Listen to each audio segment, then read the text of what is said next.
right, good evening again, families. Thank you so much for taking your time to be here this evening.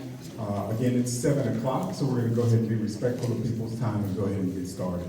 So first off, my name is Coleman. I serve as the Chief Operating Officer for Prince George's County Public Schools, and again, thank you for being here.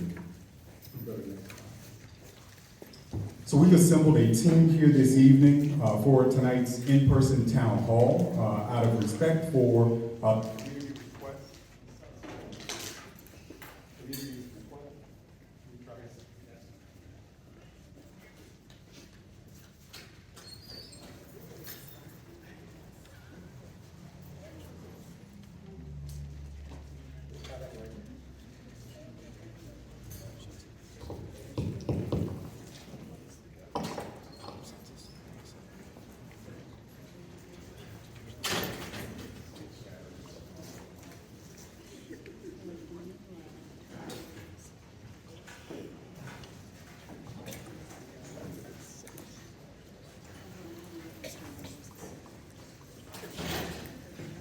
Test.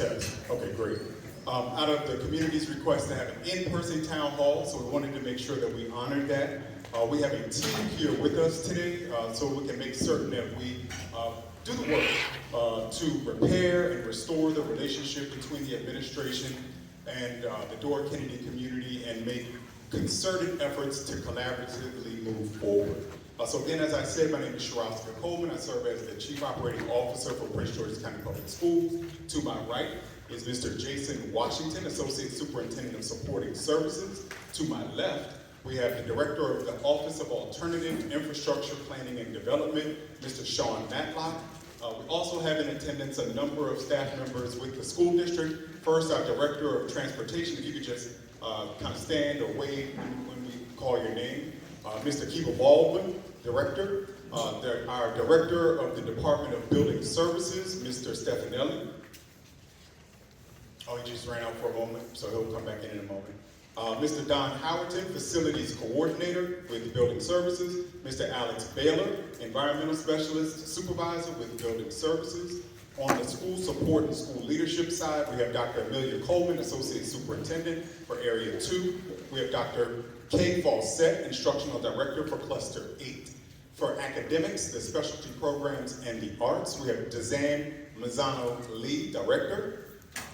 With pupil accounting, school boundaries, and school records, we have the Director, Mr. Roger Prince, to my extreme right. For community engagement, we have the Director, Dr. Sheila Jackson. And finally, last but not least, we have our principal for the Dora Kennedy French Immersion Program, Mr. James Spence.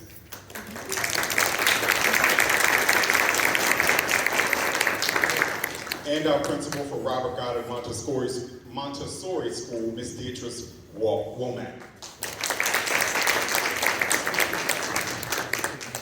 I also wanted to acknowledge our board member for this district, Mr. Jonathan Briggs, who's joined us this evening. Thank you so much, sir, for being here. Thank you. So I want to thank first Principal Spence and Womack, our PTA President, Ms. Snowden. I'm not sure if she's here this evening. Our PTA Vice Presidents, Ms. Sewell and Ms. Wallaby. Sorry if I mispronounced that. And our other PTA members for meeting with me and members of the school district administration on more than one occasion leading up to tonight's town hall. It has been extremely helpful to have an opportunity to have conversation and communication with each of those individuals as we again work to collaboratively move the school district forward with Dora Kennedy French Immersion in mind. So I want to address first the way that our last full engagement ended. Right? I know that it ended with what was called the hot mic moment. And so I want to just kind of speak to that first, and then we can get on with the agenda and move forward. First off, I did want to apologize to the Dora Kennedy community, as I apologize to the board, as I apologize to Superintendent House, because my job has always been to be of support to the school district and never bring distraction. And I felt like that hot mic situation that was my doing was a distraction that unnecessarily pulled us away from the work, the urgent work that we're doing as a school district to support all children.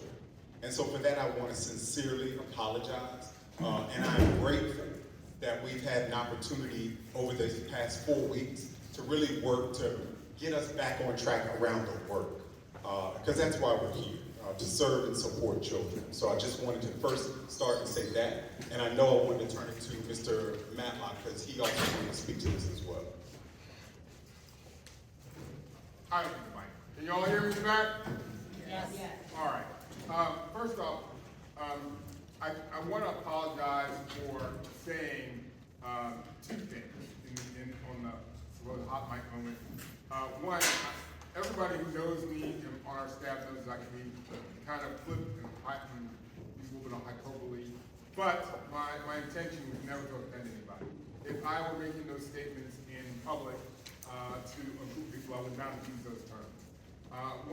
First off, I know that the parents, nor the administration, nor the students have any animosity towards each other. So let me start with that.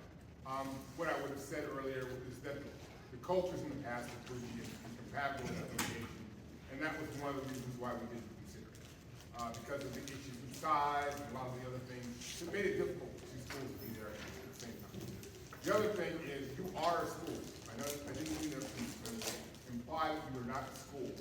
When I said that, I was thinking in terms of basically school public finance. For the purposes of financing schools, we have certain metrics that we need. Most of them are around geographic areas, adjacency, things like that. So when I'm thinking of it, I'm thinking of it in terms of brick and mortar finance dollars. I'm not thinking about the culture or the fact that your school have a principal and that you do very good education. Your academics are excellent, and all the parents who have ever encountered Bremen School have always been very happy, and the students have always been very good. So I apologize for the way I used those words, and I do want you to know that we care more about what's going on in this building. We care about what's happening to your students and how well they're doing it. We earnestly, as a personal parent of a student who came out of a IB program, I understand the importance of trying to get the best education for your child and get them in the most competitive environment possible. And again, I want to apologize for any way in which I may have offended you. That was never my intention, and I would have never said those things if I thought it was going to be public. It was just me being flip, and I'm sorry about that. All right, thank you so much. So I did want to go a little further and just explain, right? Like, what did I mean when I said doubling down? Why would we double down on a bad decision? I think it's important to just start from that baseline and then move forward. Because again, trust in me, trust in us as decision makers is critical to our collaboration moving forward. So I'm responsible in my role for the full portfolio of over 200 schools and facilities across PGCPS. And it is vital that I'm making decisions for that individual school community that are best served, as well as for the entire school district as a whole. So when I challenged my team around doubling down, why would we double down on a bad decision? We really have to go back about 10 years. And I'm gonna, please indulge me to do that because it will, I think, illuminate things when we bring it forward. Approximately 10 years ago, Robert Goddard Montessori and Dora Kennedy French Immersion were co-located at Robert Goddard, one facility. The decision was made 10 years ago to separate those communities and move Dora Kennedy into this space. At the time, this building was not being utilized. It was vacant because we had built a new Greenbelt several years prior to that. And the decision actually from the capital programs team was going to be to demolish or surplus this building back to the school system, or back to Greenbelt. It was in poor condition. It took about $5.7 million to demolish portions of this facility and to bring it up to at least a habitable condition for Dora Kennedy to come in. So that happened. The second part of that plan that the district had laid out was for the Montessori program that was still at Robert Goddard to be moved to Meadowbrook in Bowie. That would do two things. One, it move them to a space that we felt would right-size them as far as their population, and then 2, it would open up Robert Goddard, the building, as a swing space that could be utilized as a middle school size for the northern tier of the school district. Swing space, for those who may not know, is space that the school district maintains in its portfolio of facilities that can temporarily house a school when it's having a major renovation done, or if there's some reason that they can't exist in that school temporarily, we would swing or move them to this temporary location while the work is done on their base facility, and then move them back. So the Montessori School, that parents at that time did not want to go to Meadowbrook and Bowie. So they fought back against that decision, and ultimately the decision was reversed, and they were allowed to stay at Robert Goddard. That hampered us as a school district of having a viable middle school size swing space moving forward at that point. So when you fast forward a couple years after that, phase 1 of the public-private partnership, or Blueprint Schools, started. We had to build 6 schools over the span of a 2.5 to 3 year period. One of those schools was Hyattsville Middle School. We needed a swing space location for that building in order for us to move them out temporarily, knock down Hyattsville Middle, the original school, and rebuild on that same site. Because we kept the Montessori School at Robert Goddard, we did not have a facility that was in geographically near Hyattsville that could accommodate the full community. So what we ended up having to do was we had to break them into 3 different schools.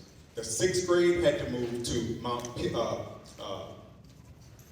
Thomas Stone in Berwyn Heights.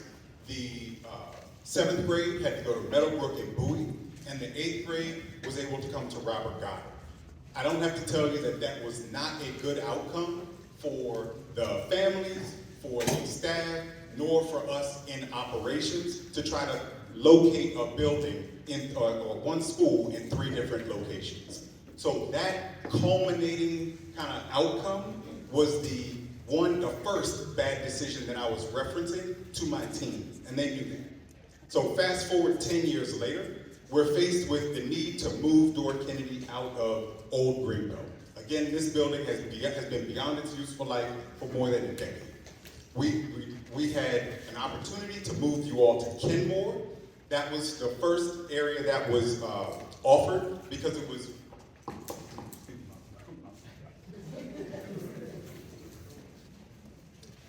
one of the only swing schools that was available. It is the only middle school size swing space that we have, not just in the northern part of the county, but in the entire school district, in the whole school district. And so my challenge to the team was, why would we move Dora Kennedy permanently into Kenmoor Middle, knowing that we don't have any other middle school size swing space in our entire school system? That is the second, what I've called, bad decision that I did not feel like we needed to make. Now, to be fair to my team, the reason that they did not offer Robert Goddard as a co-located space for Dora Kennedy French Immersion was that we are constantly using Robert Goddard as a swing. It was used for Hyattsville Middle first. It is currently being used by Phyllis E. Williams now. And in 2026, we were looking to utilize it for Hyattsville Elementary School when their new building is built as a part of phase 2 for the P3. So there was no opportunity for the team to utilize or to even consider using Robert Goddard for that swing space. Kenmoor was all that was available. But even with that being said, I did not, in that moment, feel comfortable with taking that one available swing space that was represented in Kenmoor for Dora Kennedy long term. And that's what was caught on mic, but I don't think I had an opportunity to fully explain why I was challenging the team.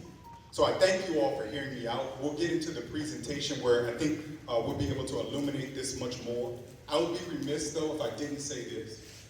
I've been with this school district for 28 years, and I'm an educator. I started as a teacher, I've served as an assistant principal. I've served as a principal of 3 of our schools over the span of 14 years.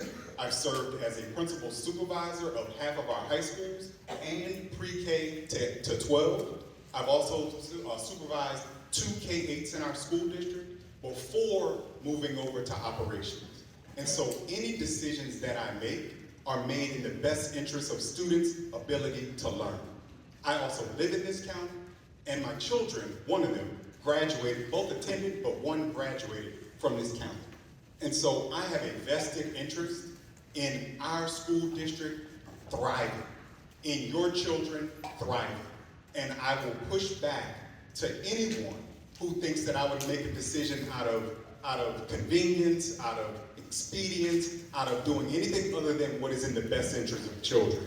And so I need to say that for me, because I'm a man of integrity, and that is the only way that I move forward. So that's important for me to say that. So I appreciate you all indulging me in that way.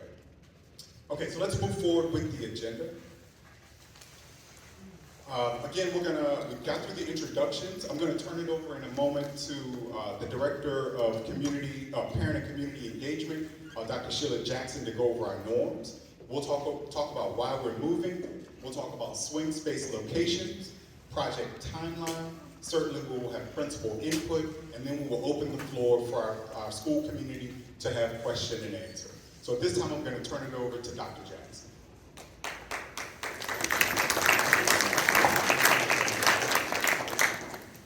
Do I need a mic? I'm a mother of 4, so I should be okay. My name is Dr. Sheila Jackson. I'm Director of our Department of Family and Community Partnerships. Could you use the mic? Okay. Use it. Thank you. I thought I was loud. Thank you. But thank you all so much for welcoming me and allowing me to be a part of this very important conversation that this community is having. As parents, it's important for your voice to be heard, and so it's wonderful to see all of you here tonight. My job is to just help set the stage for what's getting ready to happen. In a few moments, you will have a presentation of what's happening, what's the plan about moving forward for the Dora Kennedy community.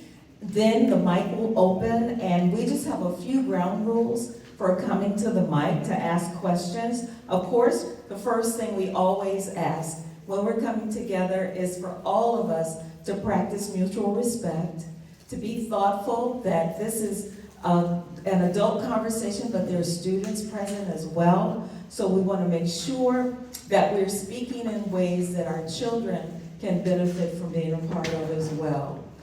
We ask that you assume positive intent as you're listening to each other or responding to each other or asking your questions. I think Dr. Coleman said it from the very beginning, none of this is about doing anything to undermine the achievement of our students. We want to make sure that we are all working together to provide the best opportunities possible for our students. So when you come forward to speak tonight, please introduce yourself and the grade levels of your learners that attend Dora Kennedy. We ask that you please use titles rather than individual names of anyone to whom you need to refer in your testimony. And that's just very important to make sure that, again, we honor each other while we're here tonight. We ask you please to refrain from using any vulgar remarks, inappropriate language, or making personal attacks against anyone. And then we ask you to please be succinct in sharing and asking your questions, because many of us here tonight may want to have comments or ask questions of the panel. So thank you all so very much again for being here and allowing me to be a part of your meeting.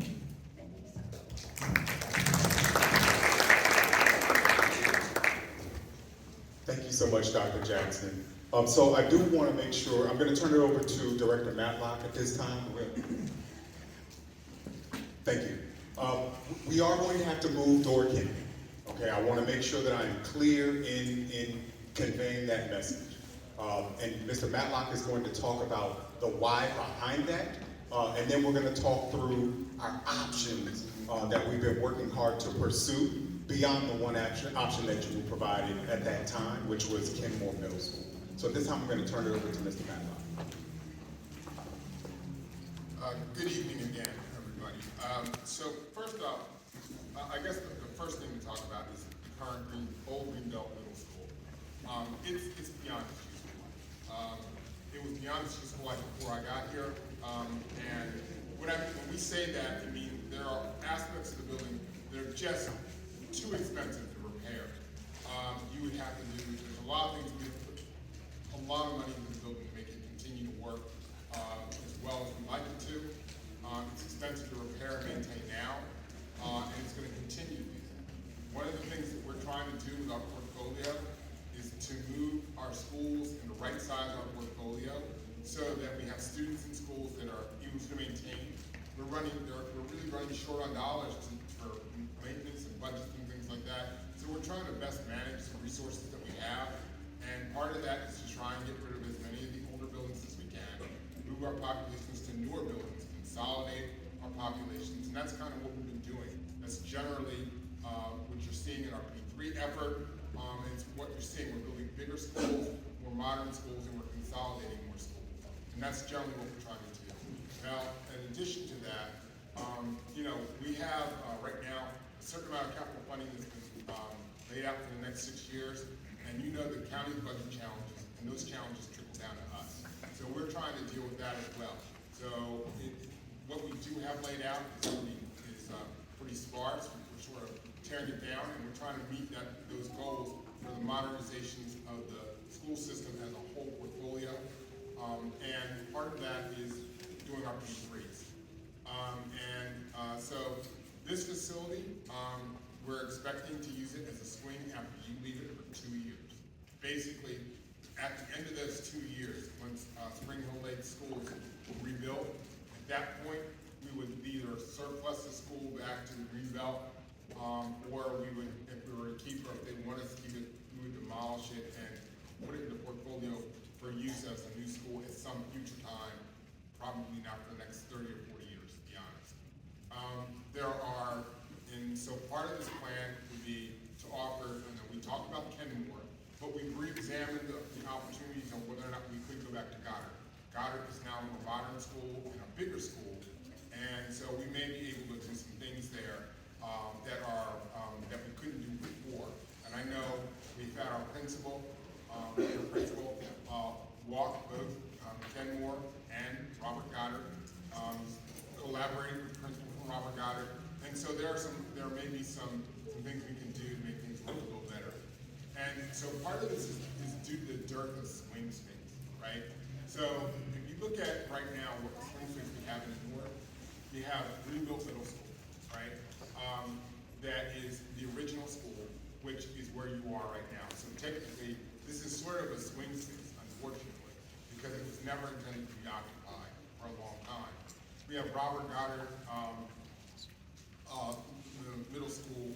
That school building has been renovated, and that's our primary central swing space. Since I've been here, there have been at least 4 schools, I believe, co-located at Robert Goddard while I've been director of capital programs due to various reasons. Of course, Heights went there when their school had structural issues. We've had Phyllis C. Williams has been in there, and Highville Middle School, and one other school. And so we were constantly cycling schools in and out there. They're constantly being co-located with people in the center there. We got now Kenmoor Middle School, since we built the new Kenmoor Middle School, and that was built primarily to create more space. That's why Kenmoor was on the list. That now has a 1,200 student middle school right next door to it, and so now we have that space that's available for swing when it's currently occupied by Templeton, which we had to move in there because their building became structurally compromised. And then you have Matlock Henson, where we're going to be moving Robert Cross to for next year. And then you have now St. Mark's we used before. We used them for it was Cherokee Lane Elementary School was there, and that was a good fit for that situation. But it's an expensive fit. It costs us quite a bit of money to rent that space in the Archdiocese, and so it's something we try not to use unless we have to, and then we really have to go out and find the budget for that. And then there's Glenridge Elementary School, which is currently occupied. It's an actual school, but they will be moving to the new Margaret Brent. We're going to turn them into from bus riders into walkers by moving them all to Margaret Brent, which is part of the P3. And so that's another thing that a school that may be available, but something we won't have for very long because by contract, because we built the new Glenridge Middle School, we swapped land with Parks and Planning, so they'll be getting Glenridge in 2030 as part of our arrangement that we have with them. So we only have it for a limited period of time. And when we get it, we're going to tear it down and turn it into parkland, which is a way for them to build Greenbelt Middle School. So right now, we don't have a lot of space available in the new. Thank you. And so this is out of this slide. We wanted to make certain that we shared it because we heard from the community that you wanted to hear where are the swing spaces that the school district has from Central Avenue north so that you can make an assessment yourselves around what is available and how it's being utilized. So that is what this slide represents. When we look at all of the potential uses or locations that may be available by school year 26-27, Robert Goddard came up as one area if we could find another location for Hyattsville Elementary, and Kenmoor. We've heard very clearly from the community that Kenmoor is not the option that you would prefer, and so we have been aggressively looking at how we could make a co-location at Robert Goddard work for both school communities, and that's what we want to dig into in just a moment. And to further that point with Dr. Coleman, what is laid out here chronologically is the revised swing space plan. It is actually in effect already. As Director Matlock has stated, Templeton and Whitmore were required to close because of insufficient or structural deficits. It was dangerous and they were condemned. And so 2 swing space locations that we had not planned on utilizing are now utilized through 2026 and 2027. Robert Frost, as was mentioned before, is tied to the construction of it's a new K-8 going in that location, and that is to open in 2027, as well as what we had looked at before and are now exploring is Hyattsville Elementary School, as was mentioned.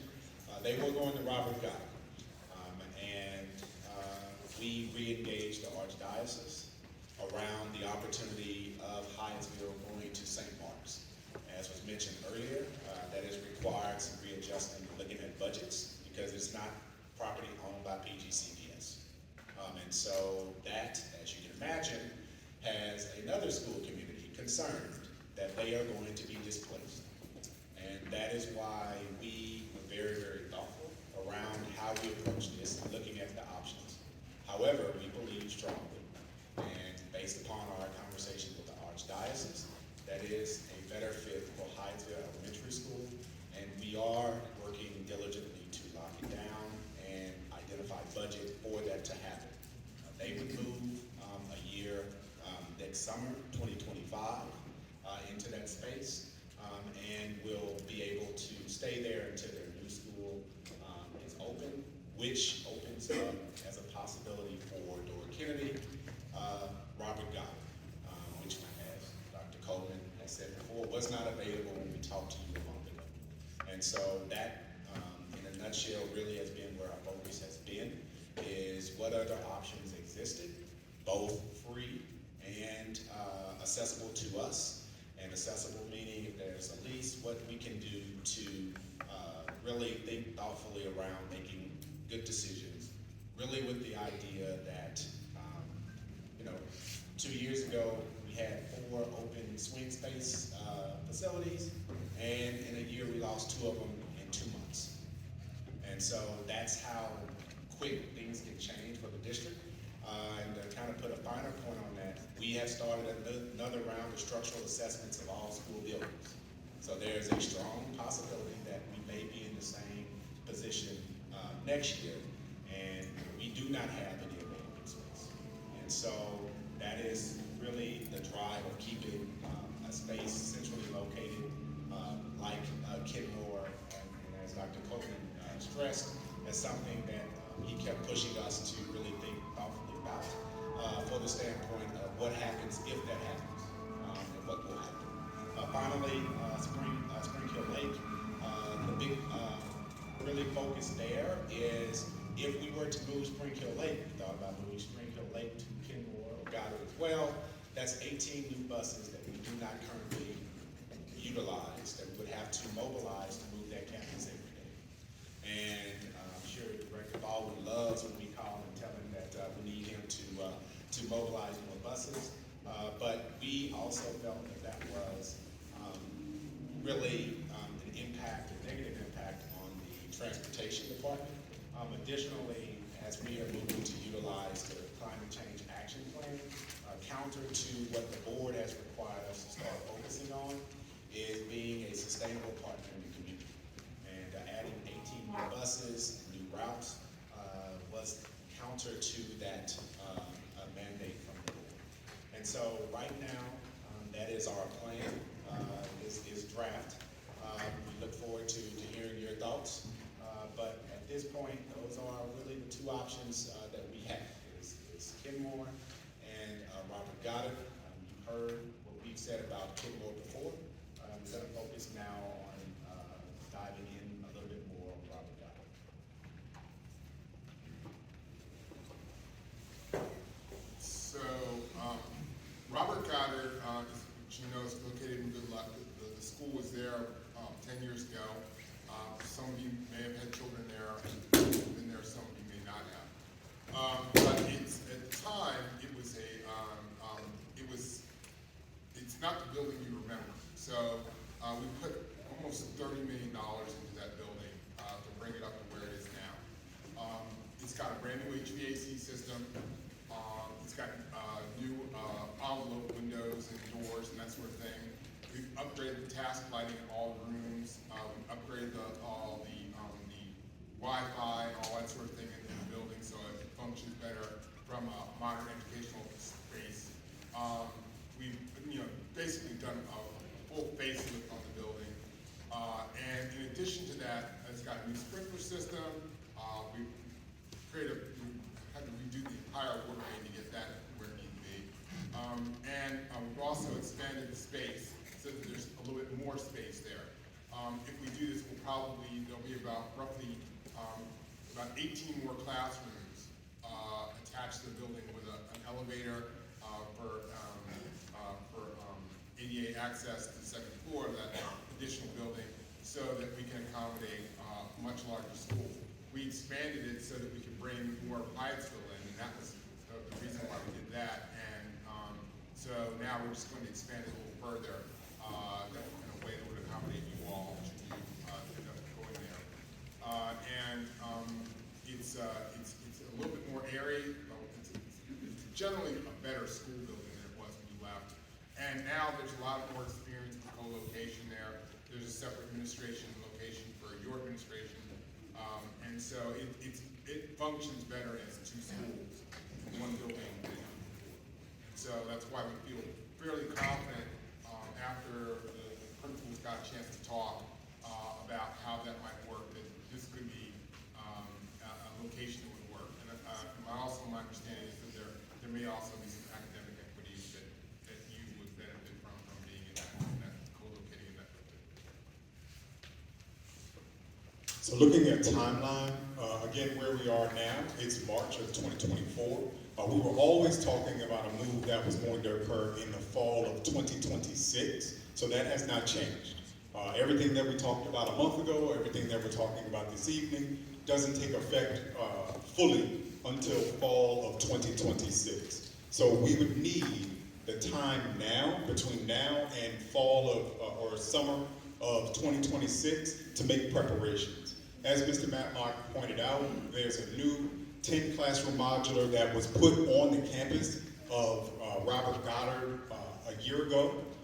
That needs to be expanded to ensure that there is adequate space for both co-located schools, the Montessori School and the French Immersion School. We are committed to doing that work, but it's going to take us about 2 years to do it. And so we would start we can start the background work now, but the Phyllis E. Williams School will actually be using that modular until January of 2025. And then at that point, we can move forward with the construction work that has to happen. And we feel very confident that with that time frame, we can have it wrapped up in the 12 to 16 months that we would have to finish that site and have it prepared and ready to go so that space would not be a concern. So by July of 2026, Robert Goddard would move back, Dora Kennedy would move back to Robert Goddard as a permanent location. And I want to make sure that I stress that. This would provide the school district with both schools optimally utilizing that one facility. It would no longer be needed for a swing space because we would now have Kenmoor Middle School as that centrally located swing space that can service the center and the north of the county and even to the southern area if need be. And Robert Goddard French Immersion, Robert Goddard Montessori and Dora Kennedy French Immersion would have their permanent school in a renovated building that is Robert Goddard. So that would be a permanent move. It would not be one where we would come back in 3 years, 5 years and say, hey, look, we need to move the community. No, that would be the location that you would have moving forward. In August of 2026, Spring Hill Lake will be moving into this facility, and they will remain here for 2 years, and then they will vacate in August of 2028, and then this building will be decommissioned, or as Mr. Matlock shared, surplused back to the Greenbelt City.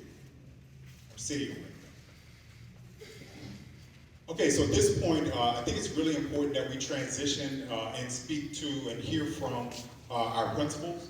Again, we appreciate both Mr. Spence and Ms. Womack for being here. We've had a number of opportunities under the leadership of Dr. A. Coleman and Dr. Fawcett for them to have communication and discuss what co-location would look like as far as school impact. And so we're going to turn the floor over first to Mr. Spence to talk about that piece, and then we'll turn it over to Ms. Womack, and then we'll close out with questions. Testing, okay. Good evening, everyone. Good evening. Oh, man, it's a somber mood. Come on, good evening. Come on, you know what we're doing here. Good evening. Good evening. All right, so first I want to say I appreciate this committee, Dr. Coleman, my PGCPS family and supports, the family and the PTA and the community of Dora Kennedy French Immersion tremendously. I thank you all. I knew it was going to happen.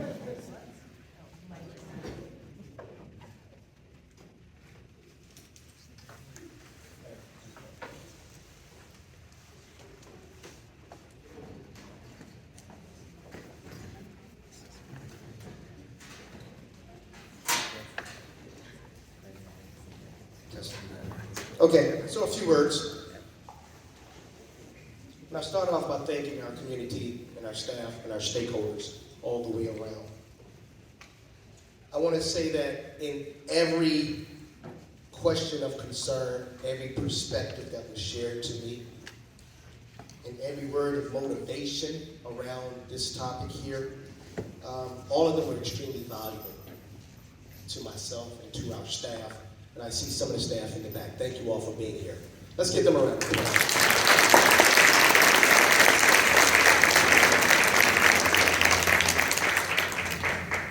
So we appreciate it. We can't say thank you enough for all the support all the way around. The one thing that I kept hearing out of all the conversations was keep the scholars first. Make a decision with the scholars in mind.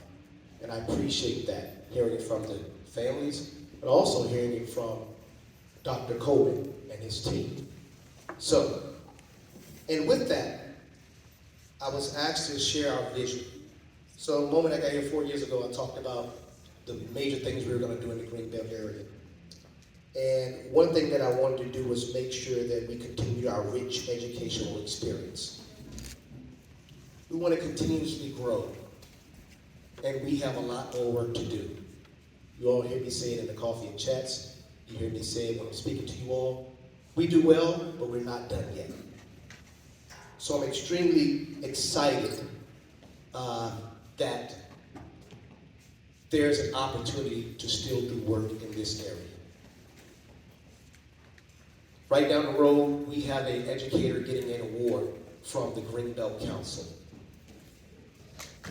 Yes.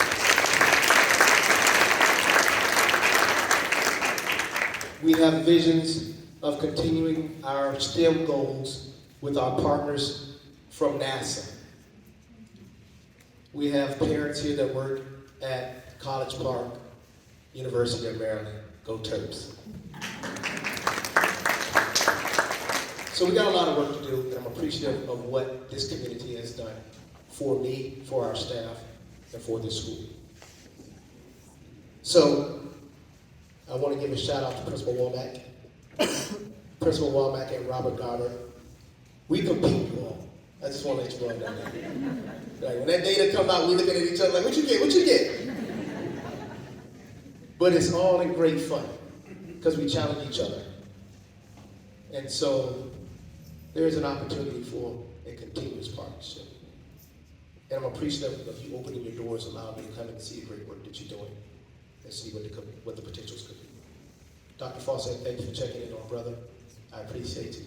Dr. Coleman, I appreciate you also. So I think, Dr. Coleman, I hit on a couple of these things right here that's in the prompt.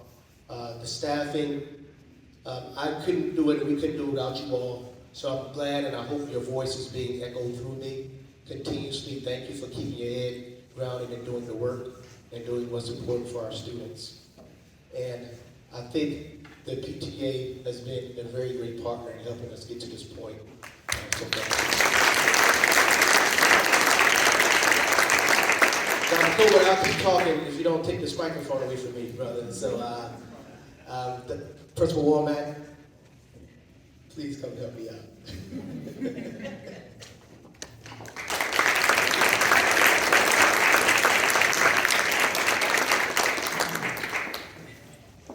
Well, good evening, friends.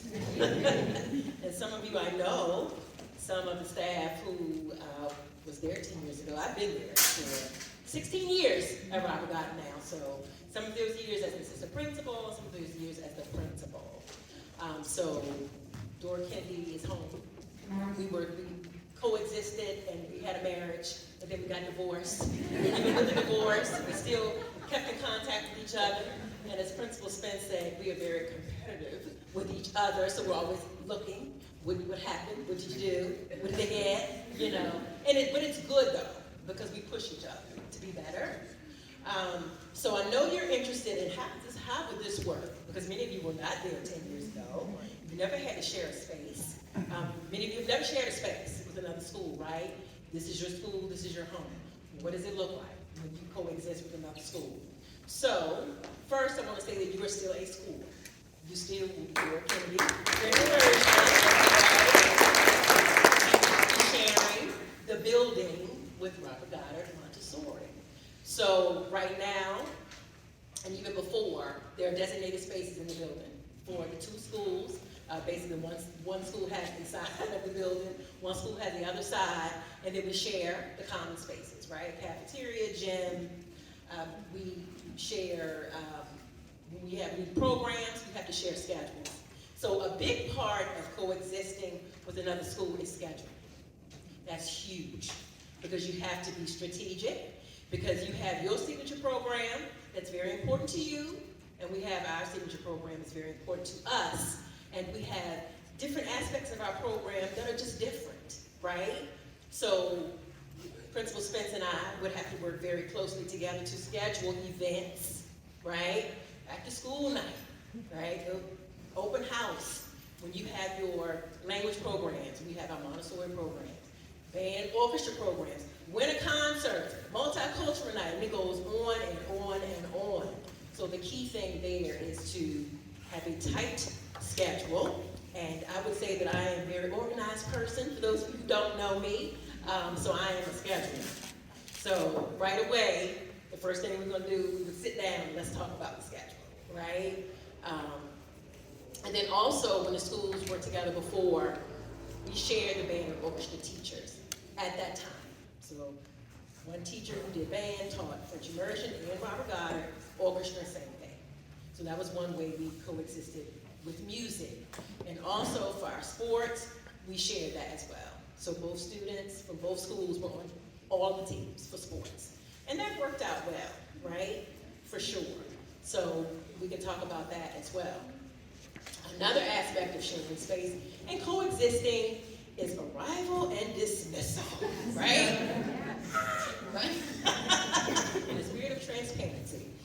It can work, but it takes a lot of planning, a lot of conversation with the communities, setting rules and norms for how we come on the campus, for how we exit the campus. It's important. And just having both communities really understand that that is a huge part of our day. Coming to school and leaving school. And how can we do that with as less stress as possible for all parties involved? So that is a very important piece, especially when you have two schools that we have pre-K, but pre-K through 8th grade. And we know that a lot of our little ones, the parents want to transport them to school and may not take the bus, right? So that means that it's more congestion on the campus. So that's a huge topic that we have a lot of conversation around, but once we work out all of the kinks in the beginning of the school year, and once everyone shares how they feel about sitting in that traffic, right, it all works out, right, after a while. So we work that out, everybody becomes used to how it works, right, and we just work together. PTSAs also used to work together, you know, for some events and functions, and just making sure that even though we're two separate schools, but we are supposed to collaborate with each other because all of our kids are Prince George's County Public School students, right? 2 programs, 1 building. So it can work with the planning, with the scheduling, not a planning and scheduling. It can work. We've done it. We did it with Leonard Woods, we did it with Hyattsville, you know, we're doing it with Phyllis C. Williams, and all of those programs are different, but we did it, and we did it with grace, and with collaboration with each other. When we have concerns, we go behind the door, we sit down, we have a conversation, and we come out with a solution. And so it's important for our communities to know too, that we work together, that we share, we have ideas. If he has ideas, I take his ideas, he takes my ideas, and that's with all of the principals that have shared space with us at Robert Goddard. Because we all are valuable, and we all have good input. And I think that I covered everything. I think so. I'm sure you have questions, but I think pretty much I'm here to say that we welcome. We welcome you.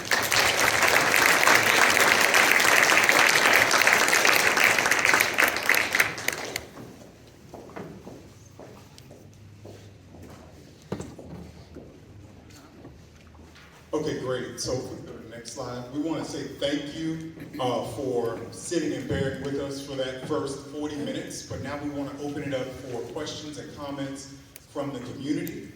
So we're going to be quiet and we're going to listen, and then we will respond. Yeah, because I don't know how long this is going to last. Oh. Yeah, come on in. We'll try it.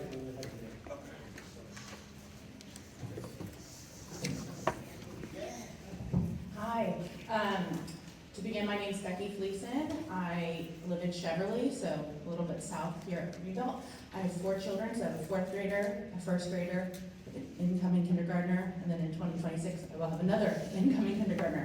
And I guess I have a comment, which I hope you'll hear with receptive ears, and also some questions about what was presented tonight. My first comment is, obviously I've been at the school since 2019, and I feel like I've weathered a lot. I understand the challenges of this building. My daughter was in 1st grade during the pandemic and was one of 3 students who returned to her classroom, and one day a raccoon fell out of the ceiling onto someone's desk. So she very quickly learned that retombe is the French word for raccoon. And to be quite honest, I let that slide. Like, I don't think that that's appropriate. We have family who live throughout the DMV, and no one else's first grader in my family has had a raccoon fall on their desk. And I think, quite frankly, that speaks to, for me, the reputation that PGCPS has. It's not great. I don't think that our students are always getting what's best. That's my perspective. I understand that you might feel differently. But despite the challenges of raccoons falling on desks or bathrooms flooding or other things, I have been committed to this school because of the program. Not because of the building, but because it's a bilingual program. I have been the biggest advocate for PGCPS in my hometown, despite my reservations like I shared with you. Regularly encouraging others to come to the school because it is academically successful. It is amazing that my fourth grader is taking the DELF currently. Oh yeah, and is as fluent as she is in French. That is a testament to this program, these educators that happen to be in this building, as you all refer to as school. And I chose the school because it's a K-8 school, not K-5. I do not want to deal with the chaos of trying to find a middle school that I feel personally is academically appropriate for my child. And I feel like that has not, like, you all 10 years ago moved us into this building. Perhaps it wasn't you, but maybe your predecessors. What was the plan for these students? Not for this building. I've heard a lot of talk about the plans for the buildings, and I haven't heard a ton of talk about the plans for the students. Because it seems like that should have been answered 10 years ago. You should have known. It's 15 years past his reasonable life, and we need to have a new building.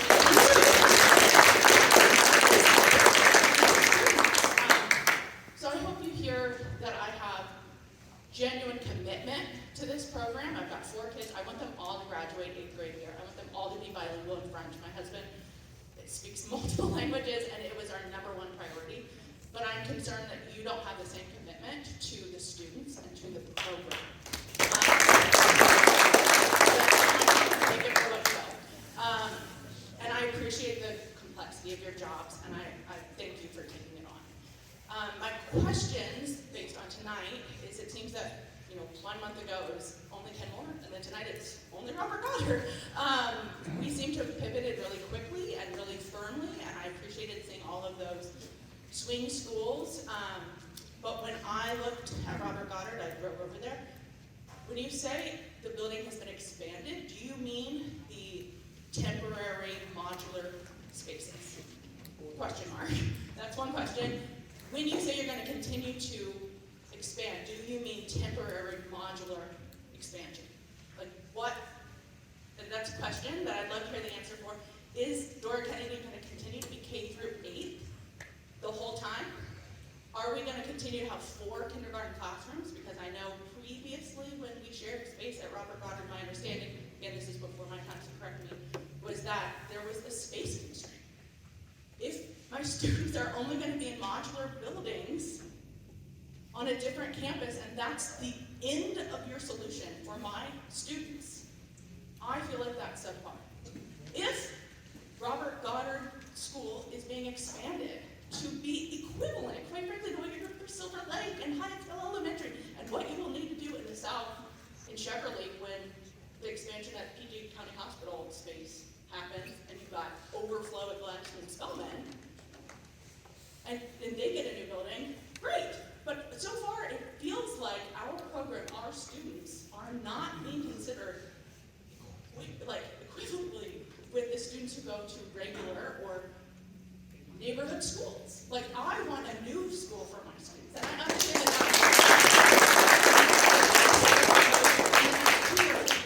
but if you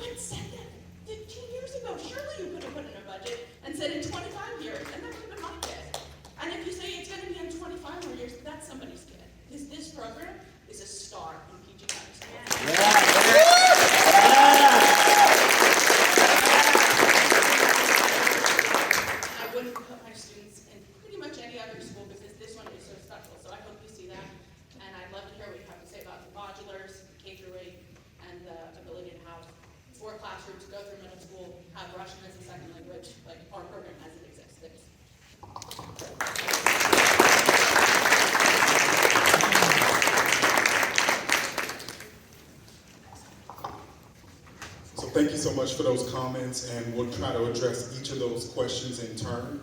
I'm really excited to hear about the performance on the DELF exam. My second principalship, I was principal at Central High School, which is our French immersion school for our district, and so I'm very familiar with the program, and actually had some DELF certificate graduates in my time there. So we are very aware of the program and supportive of the French immersion program. So I think we'll start with the modular construction, because that additional space is the expansion of the building. It's not an addition to the school, but it is more than a temporary. I'm going to let Mr. Matlock talk about the modular construction and what that means for the community. So, first off, there was a time when we built temporaries, okay? They were like trailers, construction trailers that would sort of double this classroom. And you've seen that expansion throughout educational districts, school districts, all around the state and all around the country.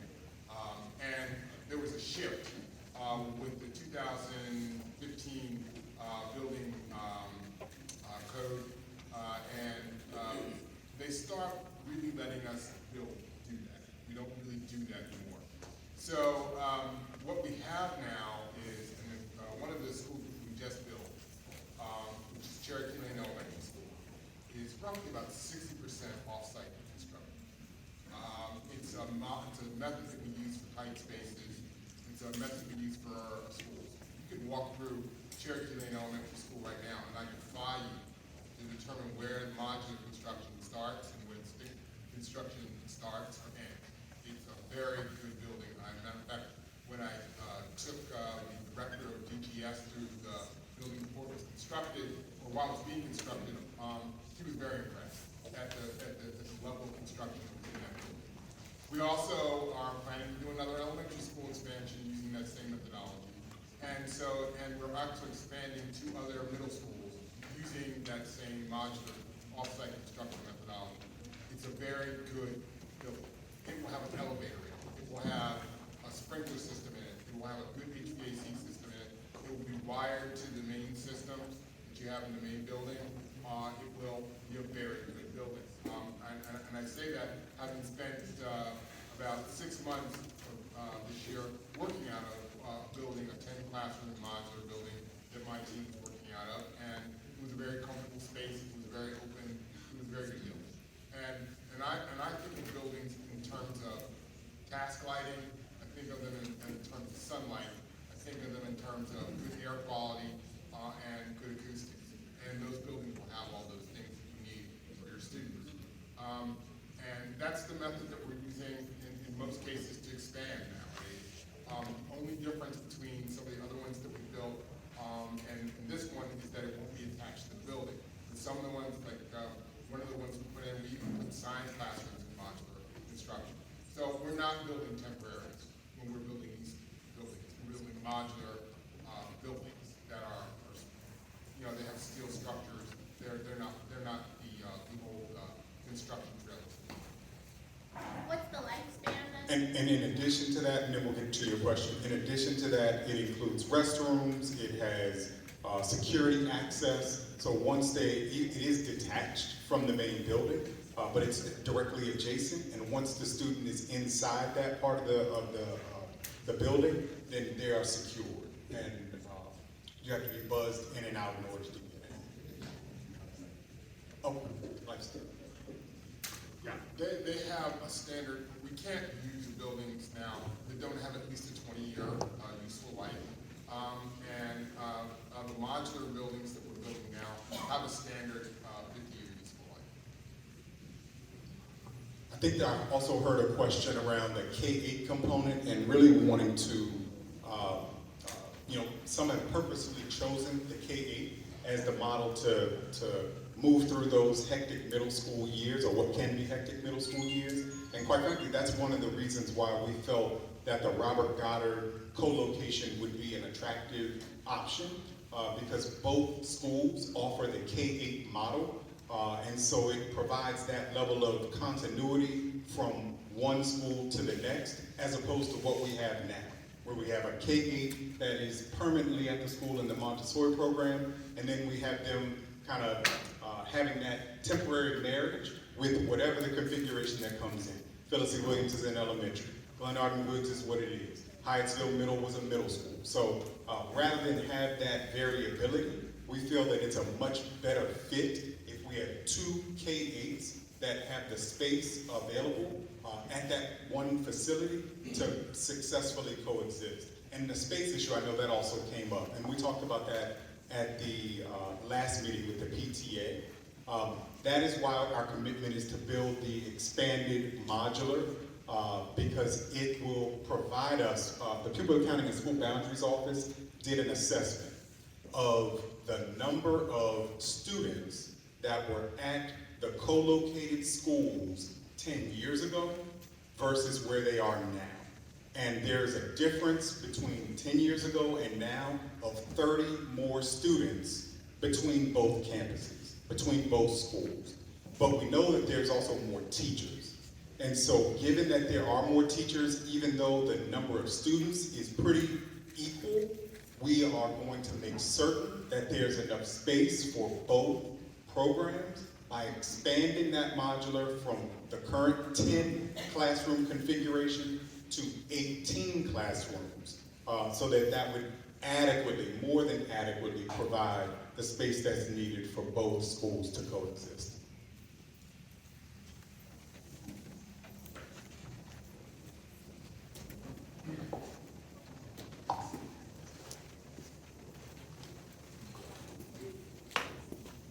I'm John McClinney. I'm a father of 3 kids at the school, daughter in 8th grade, daughter in 5th grade, and a son in 5th grade. Thank you all for being here. You seem like good people and care about the students, the people of the district. Given the size of the district, scope of your job, and the limited funds for meetings from payers, I don't envy you your job. I respect how difficult it must be to juggle all of these pieces without any outside input, let alone when the community starts to weigh in on your design plan. I say this both to acknowledge how difficult what y'all are trying to do must be, and to put out there that I don't question anyone up here's character or data. Just want to be clear with that. With that said, I think people here have voiced in previous meetings that there's a trust issue on our end. And with that said, I think it's a well-earned one, not based on any Matlock moments or character or integrity, but based on one earned through attempt to ram this through, first without any of our input, then they're giving us information that didn't seem complete, and finally assertions that I think are questionable and not backed by data, which I'll go into. Now, what I've said to now is, again, to point out that I appreciate the difficulty of what you all have been doing, and what you have to do, I believe, to be decent people and care about the district and the students. But I want to make abundantly clear that I think you're going to have to provide concrete proof to back up any claims and assertions that you make going forward. At First Town Hall, we were informed that the former Kenmoor school was replaced, not due to facility issues, but due to the growing population. Looking at the Kenmoor Middle School pre-final PGCPS Team Facility Structural Assessment Report, which is dated January of 2023, just about a year ago, it presents a rather different perspective. The broad assessment from the report was, and I quote, "The overall structural condition of Kenmoor Middle School appears to be fair to poor condition." On a scale of 1 to 5, with 5 being the worst, a whole bunch of things: parapet lintels, waterproofing, external facade walls, all were rated 2. Roof, beams, and slabs were rated 2 and 3, depending on location and section of the building, with the boiler and plumbing being rated 3. It's tough to believe that the fair to poor rating of the Kenmoor Middle School, former Kenmoor Middle School, was not the motivating factor for Kenmoor being replaced in phase 1. At First Town Hall, the narrative was that all options were considered and Kenmoor was the only possibility. We explained that here, how the things opened up. DKFI unquestionably cannot be fixed. DKFI would be the home for a Spring Hill Lake for 2 years, and then PGCPS would no longer be existing. And no other options existed for either Spring Hill Lake or for us. Now, for a lot of pushback from the media, school board meetings, likely emails, and everything else from multiple levels of leadership, things were fortunately and wisely and considerately reevaluated, and another possibility was found Goddard. Now, the new narrative is that Goddard is a better path forward, it's a better school. As was mentioned at our previous meeting, cautiously, that things will be looked into, and I appreciate that caution and transparency. And I'm not saying that's definitely going to be the path, but we need to make sure we can fit there and everything. But the narrative still remains that DKFI is not fixable and is not an option because of how dangerous it potentially is. It's not fixable and all that after the 2 years of Spring Hill being here. Now, it's possible this is actually the case and not just the current narrative that is being pushed, but the structural assessments that we have access to have indicated otherwise. I won't go into all the details, but broadly, according to the Goddard PGCPS structural assessment performed in February of last year, the building received an overall assessment of fair, which is better than Kenmoor's of fair to poor, slightly better than Kenmoor's.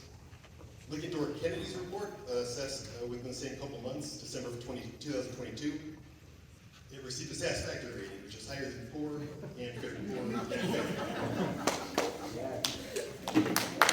These were all assessed within 3 months. Now, the first note in the comments on the DKFI structure report specified in quotes, building appears to be in overall good condition. How is it that a building in overall good condition with a rating of satisfactory just a year ago is unfixable and potentially even dangerous? The last thing we had is mentioned in tonight, that 10 years ago, millions of dollars were spent renovating this building and getting it out the stuff so people could function here. I don't know if it was actually mentioned 10 years ago, this would be a temporary location. I had never heard that before. I wasn't there 10 years ago, so I don't know. Now, before mentioned assessments on a scale of 1 to 5, with 5 being the worst, every DKFI received a ranking of 1, except for the external facade, which got a 2, and the boiler plumbing, that whole category, got a 3, similar to Kenmoor. And I'm not sure about Goddard, okay with that one. So clearly there's a lot of maintenance that is needed here. I think everyone who works here and knows about it knows there's a lot to be done. But it's tough to believe that with this assessment a little over a year ago, indicated DKFI was satisfactory and in good condition, the DKFI is now somehow unable to be fixed or maintained or inhabited beyond the next 2 years, during which it's apparently still safe. Now, under the current narrative, the plan is to move DKFI to a different location because it makes it, I don't know why the current narrative is that. It's just because it's convenient to move Spring Hill Lake here and the bus system can't handle putting Spring Hill Lake somewhere else, along with the desire of PGCPS to put us all in one building and get rid of the old buildings. Yeah, they don't want to maintain this building anymore, but I'm not convinced that this building can't be fixed and is worth the bid. If people check out the Greenbelt Community Center, which is probably one of the nicer buildings in Greenbelt, it was once Greenbelt Elementary School, also deemed beyond repair by PGCPS, and now it's fully functioning, beautiful community center in the heart of Greenbelt. A lot of old buildings were built quite well and just need more serious problems addressed, like the plumbing, boiler, HVAC. I suspect this is the case with DKFI, which doesn't seem to have been assessed in dire condition just a little bit over a year ago in the last assessment. If DKFI is not in dangerous condition and can be fixed, it doesn't make sense to relocate the whole community to a different building, structurally according to the report, in worse condition by PGCPS's own assessments, for a 2-year convenience, using this as a swing space. It risks losing students and staff who are not only deeply valued, but also incredibly difficult to replace, given the unique requirements out there. I thank you for your time.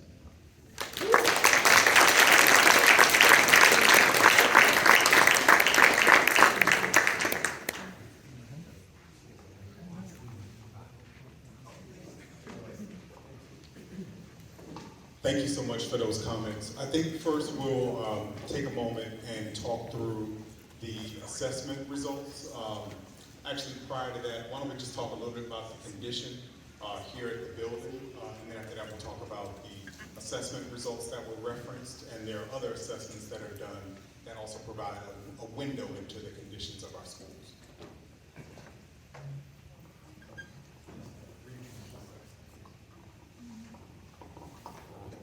I'm Spence, I'm the Director of Building Services. I'm responsible for the maintenance of the raccoon. All the other issues. I have to really look at the facility condition index. However, I believe that was done either before or during the renovations of Robert Goddard. Robert Goddard has been completely rebuilt in the last 5 years. We put in new windows and put in new air conditioning. This building is on the verge. At any time you could have a critical failure. I don't know how to say it any other way. I have 3 plumbers So they have 35 buildings in this area. One of them is here every day almost because your plumbing is backed up for some reason. It's so old, can't keep it flowing.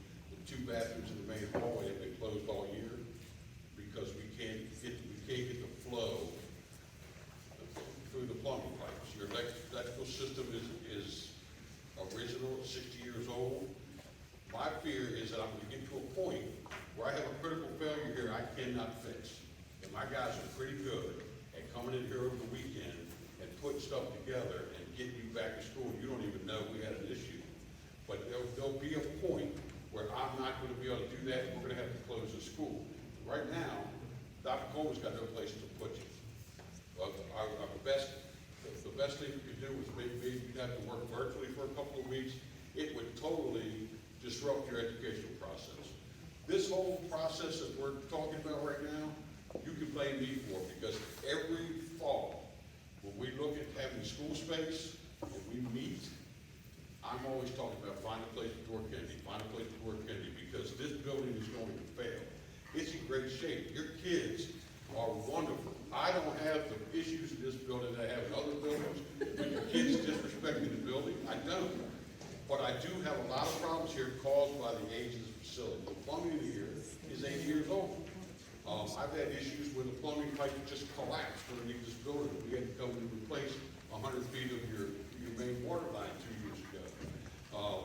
Issues like that you may or may not have known about that we're doing on weekends and over Christmas break and over spring break to keep this place functioning. So sooner or later it's going to get to the point where I can't do it. And I don't want to get to that point. I live in fear. My responsibility is to make sure all 208 schools are open every day and ready for the kids when they get here. And there's going to come a time when I'm not going to be able to open this building, and that's my biggest fear. That's why I would like to see you all move. And I see us moving from this building, no matter what the facility condition index says, into a building that Sean just completely renovated. Everything up there is brand new. When you guys left there before, it was kind of, these 2 buildings were like neck and neck. They weren't, that building wasn't in much better condition than this one. That was 10 years ago. This building has aged for 10 years. That building's had a complete renovation.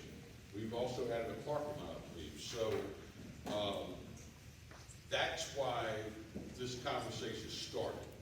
It's not because we need to move Spring Hill Lake here. It's not because it's expedient for Dr. Coleman to do this. It's because every year, I'm in his ear, that we got to find a place for Dora Kennedy. While I have this microphone, I have to tell you something. We did come to you about going to Kenmoor. And we had a meeting, virtual meeting, and everybody spoke their mind. Dr. Coleman met with us 5 minutes after that meeting, not after the press came, not after you called your county councilman, not after any of that other stuff. Right after the meeting with you, and he heard your concerns, he sat us all down, and that's what you guys heard, was Dr. Coleman let us speak our mind. And he let us speak our mind so he could come to a decision. And at that meeting, we started moving forward to try to find a better solution to Kenmoor, because we understood moving you to Kenmoor really wasn't gonna, it was gonna get you out of this building into another building, but it wasn't gonna solve our problem. So Dr. Coleman went through the process that night, the next morning, and the next day, because he heard you, not because of the pushback from the press. And I can tell you, where I've worked with the mayor for 2 years, he puts us together and he lets us speak our mind. What you guys heard in that meeting was him letting us speak our mind, so we feel comfortable telling him how we feel, and he can see the passion, because we're all, I've lived here, I lived in Beltsville for 30 years. I grew up here. We're all passionate about the kids in this county, and we all want to make it work. But I'm telling you, I understand what the numbers on the facility index look like, but that facility index is not getting behind the walls. They're not seeing the plumbing. They're not getting behind the walls, seeing the electrical wire. They're not up in the ceiling. They're seeing what they can see and trying to determine a number that we can use for the work that we're going to do forward. But because those numbers say what they are, isn't an indication of the difference that this building's in better condition than Robert Goddard, because there's no way this building's even close to the condition Robert Goddard did with the work that we've done. And if, where are you at? Tell me we can talk. If you want to, I'll give you a tour of some of the parts of this building that will turn you stone, because I can show you the pipes that are just gonna crumble in your hand if I squeeze them too hard. So that's my fear for this building. And it's about not being able to provide a space for your kids. That's it. So the Goddard assessment is from February of 2023, just about a year ago. Why have these structural assessments if they're not useful? I can talk to that. Yeah, we're gonna speak to those. Before we do, there's multiple assessments that buildings undergo.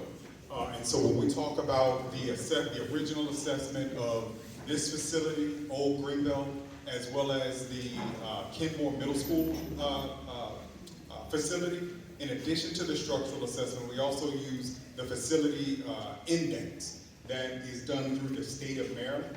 And the FCI score done by the Interagency for School Construction is a 68.76 for this facility, and it is a 56.41 for Kenmoor. The higher the number, the worse off the building is. And so when we compare the conditions, the overall conditions at Kenmoor versus here, Kenmoor is a superior building. Not to say that Kenmoor does not have its challenges, because our office is the one that shares the structural assessments that were completed. So we're familiar with all of that data, but it still is in better condition than this facility. But Mr. Matlock's going to go into a greater level of detail around the data. So, the facility structural assessment was a specific assessment. It wasn't designed to determine the overall condition of the building. It was designed to determine whether or not the building was going to collapse, basically. We had Forest Heights Elementary School, which I mentioned earlier. That building, we were doing a window project in that building, and on the back side of the building, everything was fine. We opened up the panels on the front side of the building, and we found that there had been structural decay to the point that you could put your fist into the structural stays. We had to evacuate the school, we had to jack up the front of the building, and we had to repair that building, and they were co-located at in Robert Goddard. John Hanson, sorry. So we've had a number of schools. So what happened was we started to notice that there were certain age and design of schools that were having major structural issues on a repeated basis. So what I did was, we had about 100 schools that were specifically sent. We sent out 4 engineering firms to go out and examine those schools to find out if their structures were good enough that they would still be up and wouldn't collapse, basically. We looked at whether or not they were structurally sound. Now, this is an old building, built in 1937. I'm not going to tell you that a concrete brick building like this isn't going to stand up. Well, they built really good schools back then, really good buildings. That's not really the issue. The issue is you have an HVAC system is roughly about 25% of the cost of a building. And you can't put an old HVAC system. Once you start tearing out things in a building like this, you have to bring the entire building up to code. That is a very expensive proposition for a building that was built in 1937. The furnace down here, it looks like somebody should shove coal into it. I mean, it's just not good. And the cost of upgrading this building would be significantly high. When I found out, when I first came on board, I'm not native to the county, and I had no idea what the history was between Dora Kennedy, French Immersion, and the Montessori School. I had no understanding of what was going on. But when I started looking at the list of schools and I started looking at the assessments, I called my senior mechanical engineer in my office and said, why is anybody in this building? And she said, well, they were put in there a few years ago because of some reasons. But I said, yeah, but there's all these problems here, and I'm looking at the budget, and I said, why don't we move them to someplace else? And so that was before I started talking to Sam, and he started telling me his woes. But that was my assessment. Now, are your FCI numbers high? We have a lot of buildings that have high FCI numbers. The let me just say that. We have 200 buildings. Almost about 50% of the portfolio is over 50 years old. Some are older than this building, right? And then in addition to that, when we did there were 3 facility assessments were done before I arrived. The conclusion of those assessments were to update our inventory, we need $8.5 billion over 20 years, which roughly works out to $425 million a year to upgrade the facility, our portfolio the way it was. We get barely 160 million, maybe 120 million, depending on the year, to upgrade all these facilities. It's not enough. It's less than a third, and half of what I get, or 40%, goes to him to keep the buildings going, not modernizing. And so, what we're trying to do right now, and you have to understand, it's a portfolio-wide solution. It's not really limited. It's so all the kids in the district can eventually be in good buildings. I would love to put you in a new building. That would be my dream. I would love to do it. Honestly, I left private industry to come to the public industry to build schools. That's what I did when I went to Baltimore, and then when I came down here, it's something I continue to do. I want to build good schools. But the reality is, there's not enough money to build every school a new school. So we have to consolidate where possible, so we can put schools or combine schools that are either underutilized and make them fully utilized, which is what's going to happen. We put you into Robert Goddard, you'll take an underutilized school building and make it fully utilized. And that's an efficient use of our funds. And we don't have to maintain a building, which I frankly was constantly on the verge of systematic failure. And that's expensive to maintain. If you have pipes as bad a shape as I've seen, eventually it's going to go. And then you're going to want us to replace everything, and that's going to cost millions of dollars, which we really don't have in the budget. And I'm sorry, I know, I spoke to one of the members on the Greenbelt Council told me about what happened with Greenbelt Elementary School, right? And he told me how great it was. And I believe that that's true. And old buildings can be great, but we're not preservationists, okay? That's not what we're here to do. We're here to give your kids good, safe environments. And having good air quality, having good water quality, having all those things are important. And they're important and good task lighting. All those things are going to improve their educational outcomes. And so while I know location matters, it does matter, and I feel that, it can't be the only thing you're thinking about. You really got to think about what is the impact of the environment, air quality, lighting, all those things, temperature control, the ability to not to have issues with sewage. All those things are things that are going to make your school better and a better learning environment for your kids. And that's what we're trying to give you. And so when you look at the structural assessment, yeah, your structure's pretty good. It's not bad. It's not the worst, okay? But if you look at your total assessment of your systems, and the FCI number you have, which is mostly about systems and their age, it's not good. And what we're finding is even what we're doing is maintaining them, but like when you fix a system in a building that's old, you have to go out and get the parts machine because they're not available anymore. So you can't go off the shelf and pull a P193 and stick it into the system here. You have to go out and get a piece of machine so that the building can keep going. That gets to become expensive and time consuming, and it delays repairs, and it makes the building decay much faster. I'm sorry. That's good. Thank you. I want to get to more questions.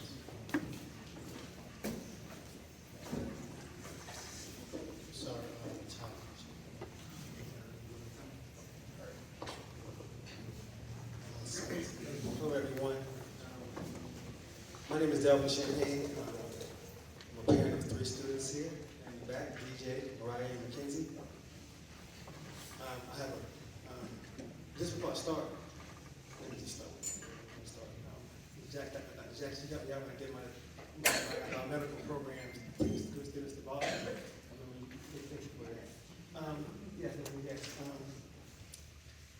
She started out her comments with the norms, and she said that we should have decorum and we should have respect. I really think the way the conversation started was very disrespectful. He started out saying, you have to move. I thought we were coming to have a conversation about where we stand. So my belief is that the way the conversation started was disrespectful. It started out as saying we have to move, not to engage the community on what are the options and what we can come up with a decision as a collective, as a community. That's where I want to start. Me and my wife, we're both educators, we're both occupational therapists. I said it before at the school board, and we follow the data. It's very important. Dora Immersion is the #1 middle school and high performing middle school in the county. The #1. It is the #3 highest performing elementary school behind Leonard Woods and Heather Hill, which are tax schools. They wouldn't dare do this at Leonard Woods. They wouldn't dare go to Leonard Woods, which is the #1 performing school in the state. They wouldn't dare go to Leonard Woods and dictate to those parents that they got to move if they were in the same situation. Why are you doing that here? Why are we standing for it? We need to be more advocates with taxpayers here. From what I understand is that the city of Greenbelt is really pushing the issue, not necessarily more from the school board. From the school board, it's really coming from the city council. Because in the meeting where they didn't invite the parents who live in Greenbelt to the meeting. So where's the mayor? He should be here. Where's Amy? They Is have he a here? council meeting, it conflicts with that council meeting right now. Okay, well, he's in the council. Are the council members here? Oh, okay, wait, they're not here then. Okay, yeah, I understand that, okay. But I just think that we need to take a step back and have a more of a conversation about what are all the options. I believe follow the data. Research shows, and I said this before at the school board, Columbia University Teachers College, research shows that student mobility impacts academic outcomes. If you move students around, you're going to reduce student outcomes. I just believe that Dora Kennedy is a good model for the county. We have high-performing outcomes. We should try to focus on stabilizing the school environment. If students, my wife and I talk about this, we may be checking out. You know, my son in 2016, DJ, we going to high school, and I'm not comfortable with what is being shared here. Thinking about going to private school, thinking about Catholic school, thinking about Holy Redeemer in our College Park as an option for our twin girls. We have some options that we're thinking about. I have a couple things I want to share. I think we should try to maintain I said, stability for Dora Kennedy. We should maintain our school environment. We have good outcomes. We're stable. We have high MCAT and park assessments. I think that because we're a specialty school, when people leave, we can't replace those students. And that's going to impact the per pupil funding. Have you thought about that? Has there been any discussion that doesn't involve Dora Kennedy? Right? Has that been on the table? Because why do we want to move around 2 or 3 schools? We should just focus on finding a space for the elementary school and just focus on them that doesn't involve Dora Kennedy and that's going to impact our student outcomes. Has that been, that's one of my questions. Have we exhausted every option in the county? We need to you guys spoke about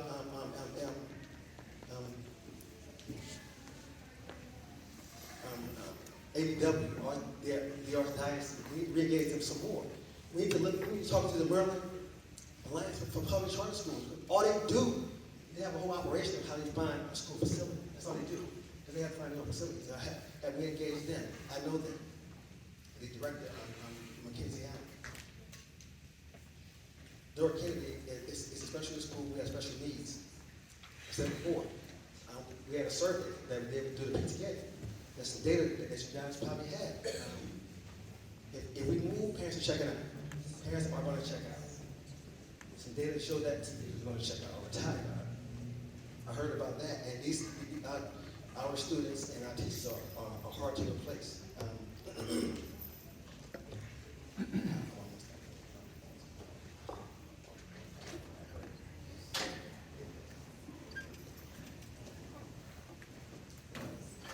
Yes, a lot of parents probably want to be checking out to private schools, and that's an unfortunate thing, because we have a great school community here. And so, my question is, if you said earlier that you really care about academic outcomes, right? Dora Kennedy is right behind the number one school in the state, based on outcomes. Why do we have to play footsie with our school? And the way that the guy talked about the data on assessments, why are we even in the building? We should be leaving now. And why are you going to bring Heather Spring Hill Lake to school? That's another 4 years. That's 4 more years. I think that we should be leaving now.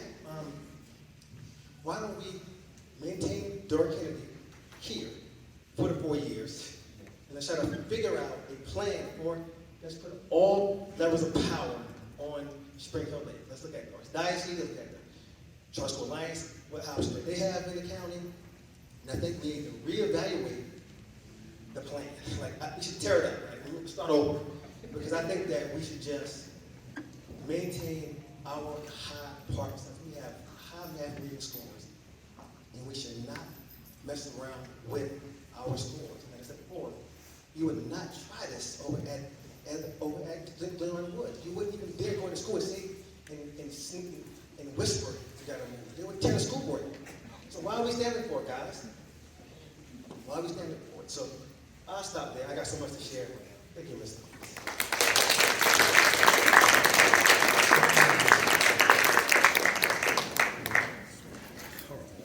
So thank you so much for those comments. One thing that I will say is that we have heard this community very clearly. When it was initially shared that we were looking to move to Kenmoor Middle School, we heard very clearly that that was not an option that the community wanted to entertain. And so we have been committed since that day to look at other options. We are trying very hard to be transparent around what spaces are available, around the reasons behind the need for the move to occur. And it's beyond just Spring Hill Lake needing a space for a swing. It's also about the conditions of this facility. The conditions of this facility that we had outlined from 10 years ago that have existed up to this point. We've been able to maintain the building, but again, it is not a long-term solution. So the goal is to hear the community, to collaborate with the community, and from that process, with the available resources that we have, look at other options. Unfortunately, if I had 5 locations from which to choose, then that would be a much more robust conversation, and we look forward to being collaborative. But if I'm very frank about it, we have 2. We have Kenmoor Middle, and we have Robert Goddard. And so we've heard that Robert Goddard is not a location, that Kenmoor is not ideal, but Robert Goddard is equidistant from the northernmost part of the county, Laurel and Beltsville, and the southernmost boundary of the specialty program, which is at Central Avenue. It's a situation that it has worked in the past.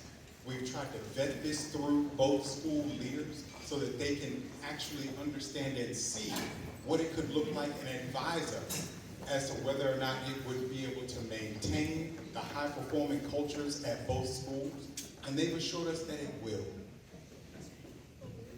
I know moving is hard.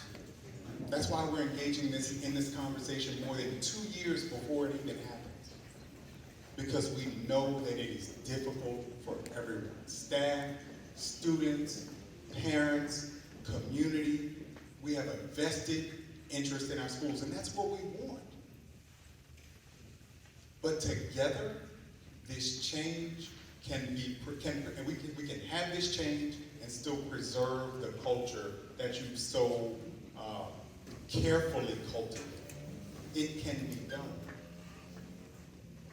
We have schools that move throughout our district regularly. But that's why we went through some of the ones that are moving. And sometimes it's not because they're getting a new school, it's because their building has had critical failures and they have to go.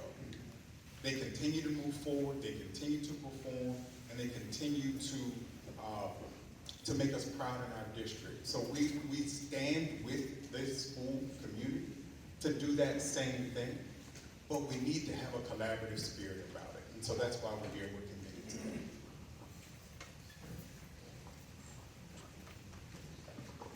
All right, I've been kind of trying to keep track of the people that's been moving to come speak, so I know I have you and I have and Queen. If we could limit comments so that everyone has a chance to speak. Absolutely. I'm gonna set a timer. No pressure, right? No pressure. Principal Spence, good evening. Dr. Coleman, for being here. Mr. Matlock, thank you for being here. To echo the previous parents' comments earlier, I do not envy your job. This is a change, and change has to be inclusive. We have to include those who will be most impacted. And you're looking at them right here. And ultimately, the parent's decision must be part of the decision.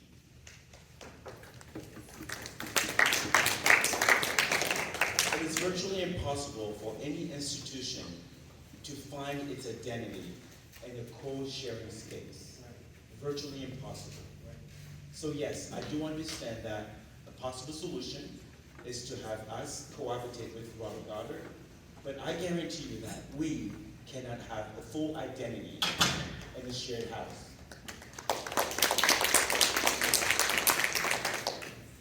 We are a growing community, and it is the student, the community that is keeping the program alive. The minute we make changes, the minute we have drastic changes, the community will start withdrawing, and that will be the beginning of the collapse of the French Immersion program, which has taken decades and decades to build. Please, we must preserve it. Whatever we do, please let us not let the county decommission this building. If the intention is for this building to be used 4 years from now, we can remain here for 4 years until we find final solutions.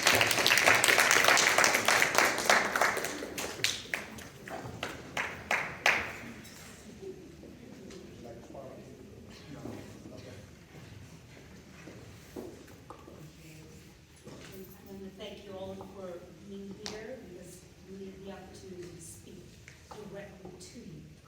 My name is Malay River, and I have 2 children here, a kindergartner and a 2nd grader.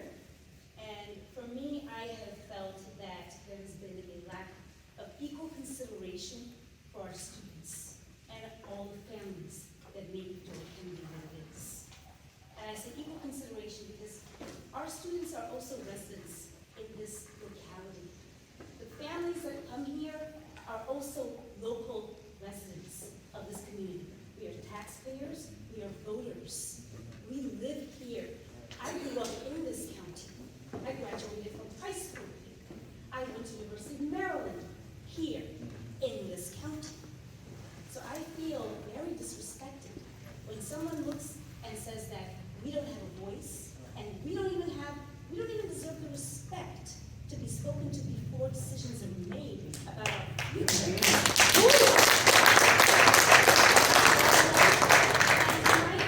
As surprising as it was to hear about the Robert Goddard offer, I feel that was wrong too, because we also didn't get a chance to give our input on that. My students, their students are all being treated as if they don't belong here, as if we are somehow educational migrants coming from other localities, other counties. We are not. We live here. We pay money here. We put in our time and effort.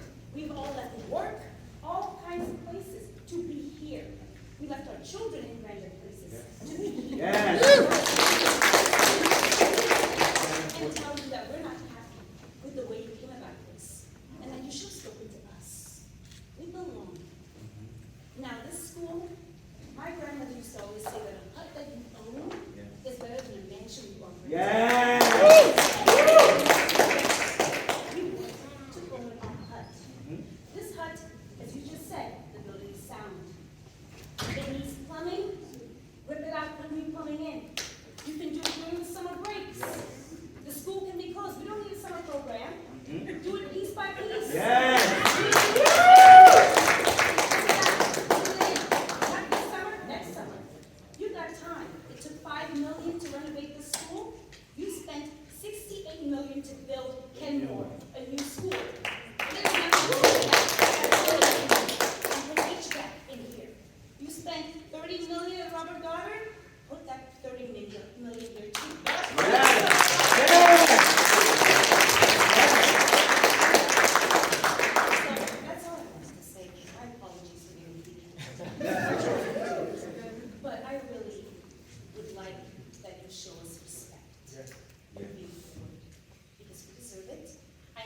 understand some of you are not preservationists or conservationists. And I have a problem with that too, because you know what? Society is built on history. That's right. We're not gonna go tear down Frederick Douglass' house because it's old. No. We're gonna leave it. Just to keep things that are historical, working and functioning, and serving the community. That's right. This is one of those. FDR made a new deal. This is one of the buildings. Yes. Amen. Thank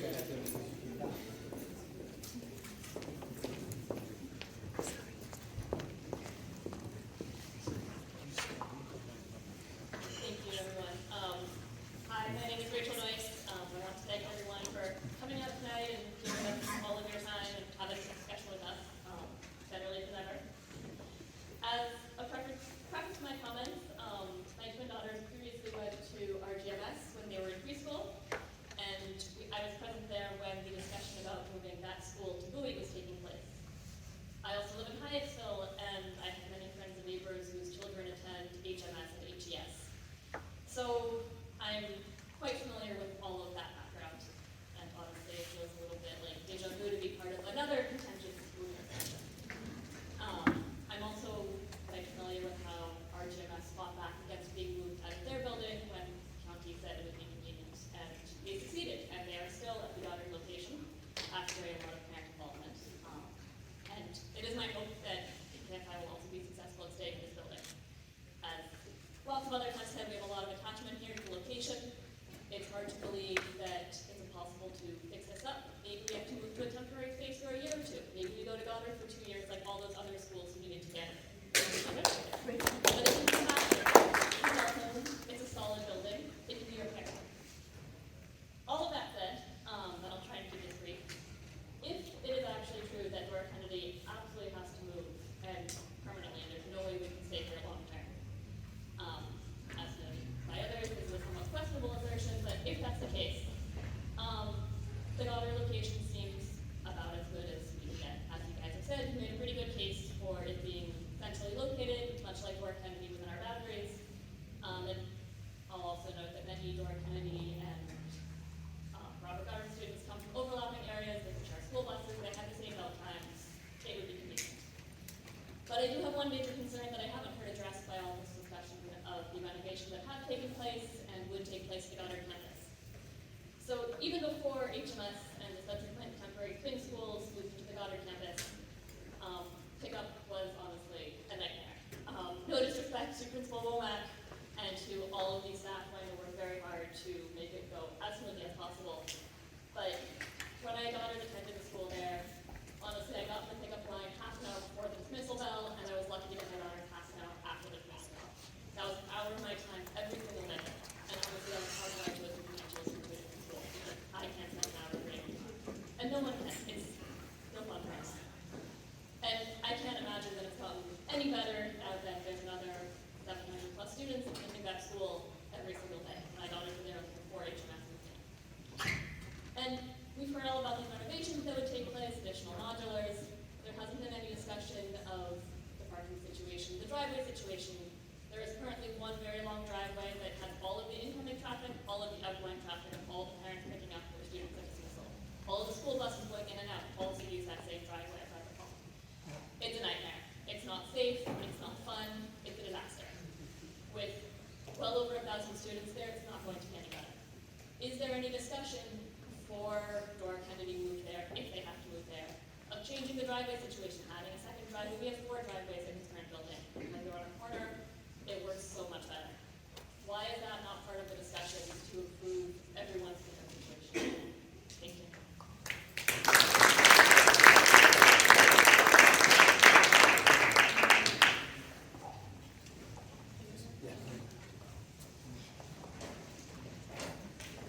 Okay, so before everybody finds me in the parking lot, I'm just going to say that my comments are on the presumption that we cannot stay here.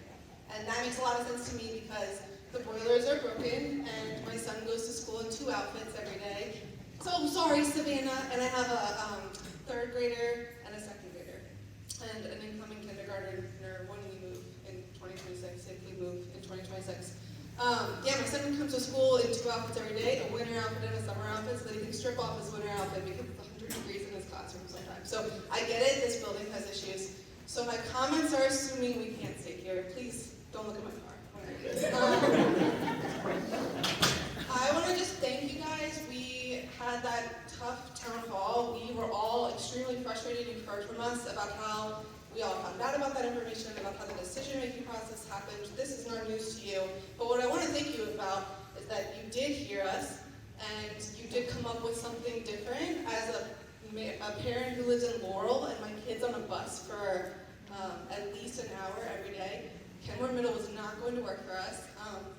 And I think Robert Goddard solves 3 problems, right? It gives you guys back your swing school. It gets all of these incoming and outgoing schools under Robert Goddard, which must have sucked. Like every 2 years, they have to totally shift to another administration. And then I'm hoping that it doubles our power of advocacy. And I know that your guys' capital planning is all set for the next 6 years, but I would like you to promise to consider that if Robert Goddard and Dora Kennedy continue to be the top performing schools in the state over the next 6 years, that then you look at that not being our permanent solution, but that then we become a priority for a new building, because we can't keep getting So we owe it to our administrators, we owe it to our teachers, and we owe it to our students to reward the kids and the programs that are working. And I get it, your budget's set for the next 6 years, but like, come on, if we get 5 stars for 6 years, let's go, new building.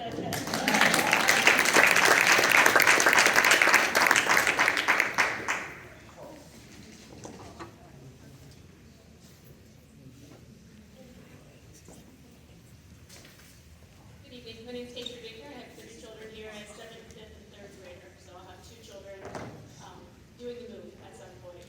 I'm a little bit echoing some other parents, especially as last mother who spoke, and assuming we do have to move. As a lifelong Greenbelt resident and PG County public school student who went to Kenmoor Middle as a middle schooler, I invested in this county. I work with the county for the schools and stuff. My question is that minority was, I believe, at this point, is a tag-only program. When I went there, it was a community building, and thus for could take in too many students. Understanding some of this balance with state funding, having to look at the county, the local neighborhood schools being overcrowded first. Minority Woods got renovated. Their building is beautiful. They're a program like we are a program. I think a lot of us just want a long-term idea. If we're ever on a list to have a home, to have a permanent solution for our children, to not be moved around every 10 years. Thank you.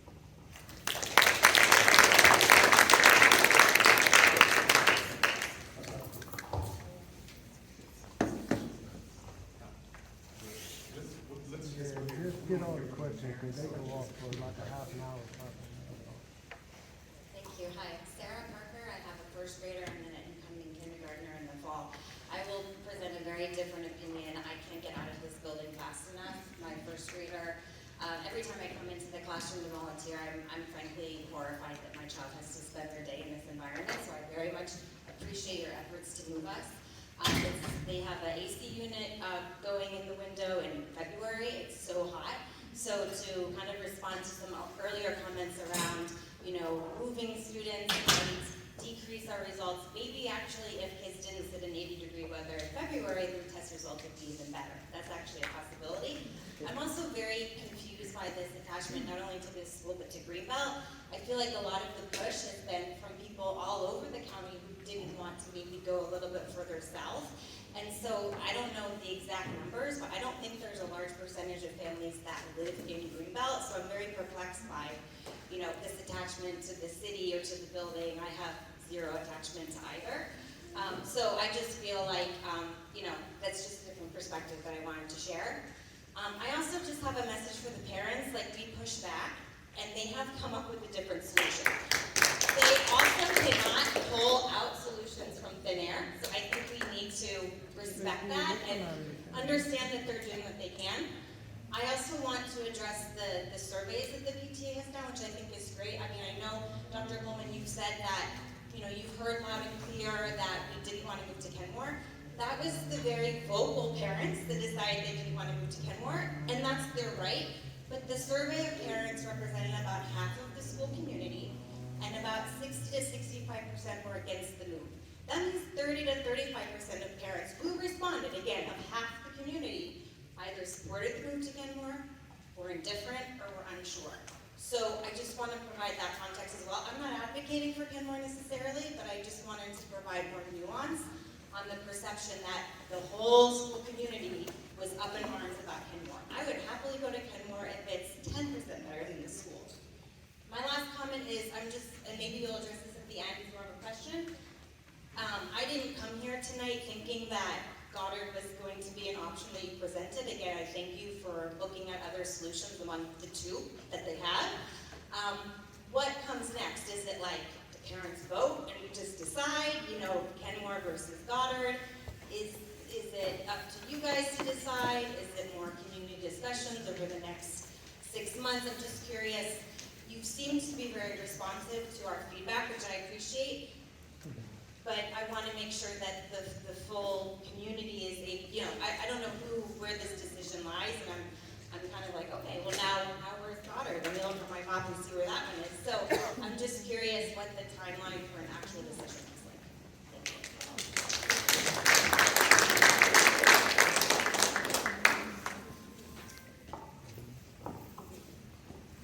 I just want to clarify around the PTA survey.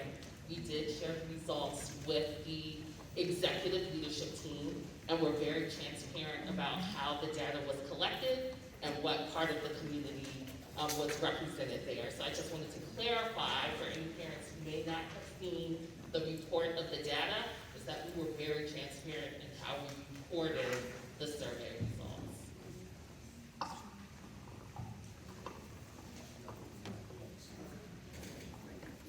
Hello, my name is Lee Wright, and I'm the old dog in the room. I currently work for Robert Goddard, Dora French Immersion, but I've been around. My oldest child went to Rogers Heights in 1999, so I've been a French Immersion parent a long time. So I just want to say a couple things in terms of like a little bit of a history lesson. We were at Rogers Heights. We had 2 kindergarten classes, and we fought like cats and dogs to get out of that space because we could not expand. And that's why we were offered, back then, we were offered approximately 5 or 6 spaces, all of which were in the south part of the county. Not a single one was in the northern half of the county at that time, so that clearly wasn't acceptable. And we fought to go into Robert Goddard, even though it was a shared space. We were told then it was going to be temporary. But back at Rogers Heights, there were temporaries, quote unquote temporaries, the old trailers on the grounds for upwards of 20 years. So temporary was a relative word. So we jumped at the chance to go to Robert Goddard. We were told then it was going to be a temporary move. A few years in, well, let me start by saying the second year in, we returned from summer break to find out that our principal had been removed and that we were now going to be one school, and the Montessori principal was our principal for the whole building. So we got the short shrift there. We were not happy about that. We fought that. And the third year, we went back to splitting the school in half. I'm sure you remember the logistics of that, sir. Separating the building, recombining the building, separating the building, doorways up, doorways down, PA system combined, PA system taken apart. And someone else mentioned the integrity of the program in a shared space. And what happened was we kept getting watered down. We'd come back each summer and things had changed. Our announcements went from French to English because, I was only a parent at that time, but this is what I was told. We were asked not to make announcements in French because they could be heard all over the school by the other half of the building, which was English. So we do get watered down when we share space.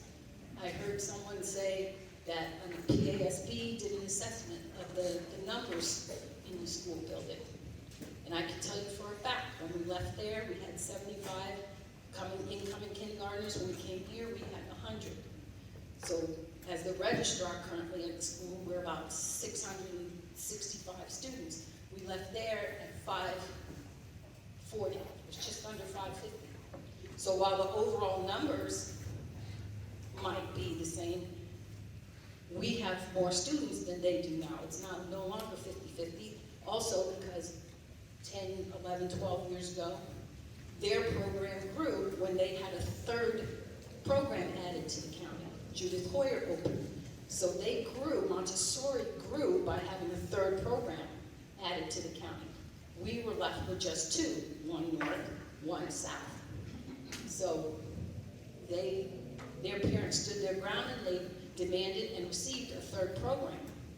Now I'm hearing what I suspected all along, that, you know, at the time, we were the ones, French Immersion was the ones demanding to move because we wanted our own space. We wanted to have announcements in French and not be watered down by all the excessive English that was spoken around us. And now I'm hearing that they were offered to be sent to Meadowbrook in Bowie, which to me makes sense because then you have a north, a central, and a southern Montessori program. But they demanded to stay in that building. So their parents kind of put their foot down on two separate occasions and have been granted what they wanted. And here, we're trying to put our foot down.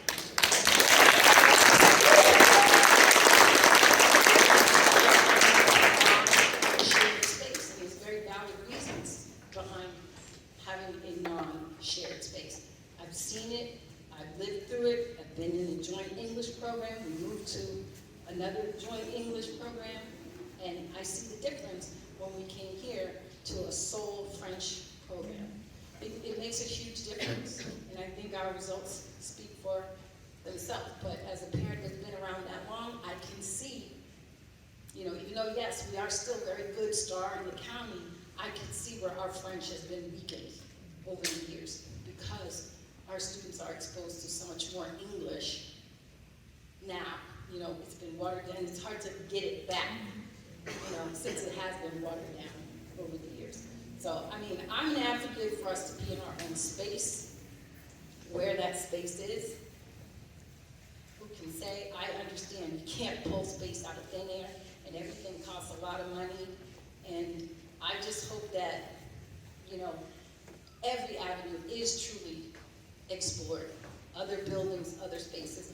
I don't personally relish the thought of going back over to Robert Goddard, because again, we kind of have a history of being treated as the bald-headed stepchild. That whole driveway situation over there is horrible. I've lived through it. It's horrible. I don't want to go back to that. You know, you end up coming to work even almost an hour early just so you can get in and get a parking space. And here we have one good thing about this building is the fact that we can use both entrances. So we have K1 and 2 coming in and out of the building downstairs, and we have 3 through 8. I can't imagine what it's going to be like at that narrow driveway with 2 schools worth of kids coming in, especially all the little ones, the pre-K students, and you have the bus lot over there. It can't be separated the way it is here. The only option might be to, you know, chat with the VFW next door and see if we can cut through their space and make a second entrance in. But I know that's a big if, and that's a lot of money. So just wanted to, you know, throw a little history out there and say, you know, thank you for listening, but, you know, we really do need our own space and a permanent space.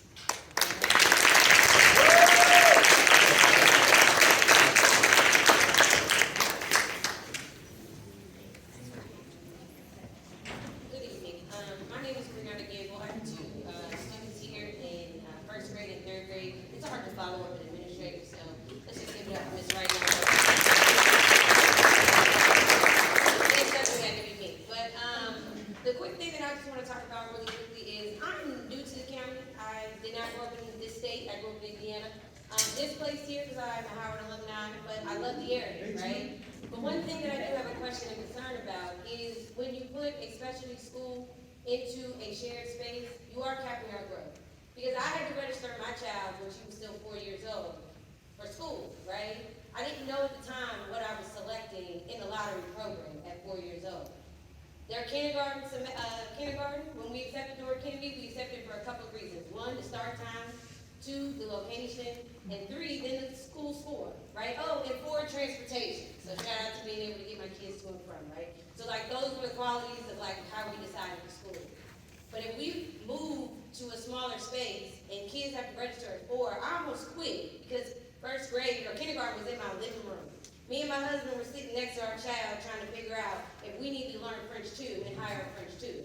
Now there are a lot of parents in this school that do a lot of things to keep their kids at the level. Me and my husband just work and we just try and show up and we make sure our children show up every day. So what I just ask is you keep that in mind, right? Take a look at all of the programs and how they affect students. And when you move a French Immersion program, which has changed the trajectory of my children's lives, okay? They go into stores and they are able to speak with people that look like us and ones that don't, okay? I know that I can now go back to Africa and my children can translate for me. Do you know what that means for a person that lives in landlocked Indiana?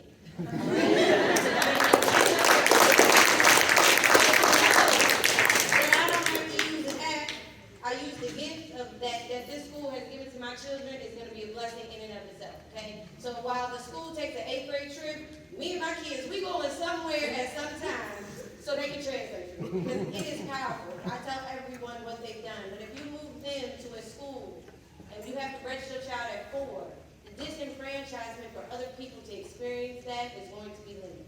So there are state funding, federal funding for historic buildings, for ways that we can get this school some money. We have a black principal, a black man. He cares about these kids. He knows every one of their names. Not to mention, most of our staff are black women from Africa. They come here and this is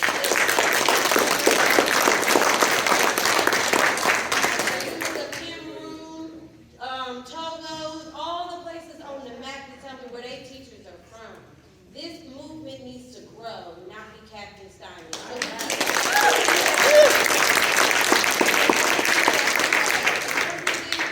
These students need outlets. Y'all have to figure out ways to find money for after-school programs. They need sports. And if we got to move to Robert Goddard to figure out how to reinvigorate the school, that's something that else needs to be looked at. Because it's not just about the building. It's about what these kids are getting out of what the building can give to them. And long driveways but no access facilities ain't what we're here for. But I am a civil engineer, so however if you need another driveway.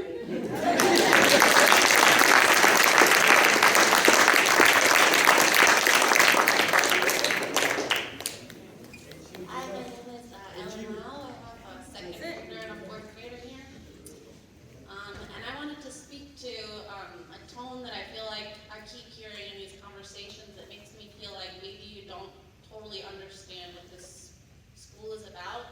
And it's that my feeling is that because this school has good scores, it's sort of getting some elitist feeling. And you talked about understanding that people want a competitive school or a specialty school. And I think that that's just missing the point about the school. It's not, it's definitely not the caricature of an elitist school. It's not a place that just, you know, the richest and most driven parents in the county send their kids to. It's a different place that has been built over decades. Just by, and I think something you may not understand is thinking about looking out at this audience of parents, what it means, as some people have said, to put your kid in a school where they are speaking French all day, from kindergarten, for many parents that do not speak French. And I can tell you about the hours of homework, right, that people are doing with their kid, with their 7-year-olds and 6-year-olds over French. And this is not an elitist group of people, is what I'm trying to tell you. And the teachers here are not an elitist group of people. Somehow, against all the odds in the society, over some decades, some people just, this community, the teachers, the parents that made it happen, have done something crazy to put together an international, diverse community that is doing something really hard in this country. I'm a professor of linguistics. I can tell you it is really hard in this country to raise kids multilingual. And it is really hard in this country right now to raise kids have them have the opportunity to have a good education. And people here are getting the good test scores not because they're like paying for it or something. It's because they're, I don't know, they just care about it enough to do it. And so I think like to put it in the bin of a specialty school, as somebody else said, this isn't a tag school. It's just a lot of parents and teachers that for different reasons have just put, you know, this location being pretty crappy when everybody arrived, and then the parents putting together the time to put together little grants to get together beautification process, and that's what people are feeling like. When you're saying now, you know, move to a better place, move to this co-location, I think that you're just not grasping what this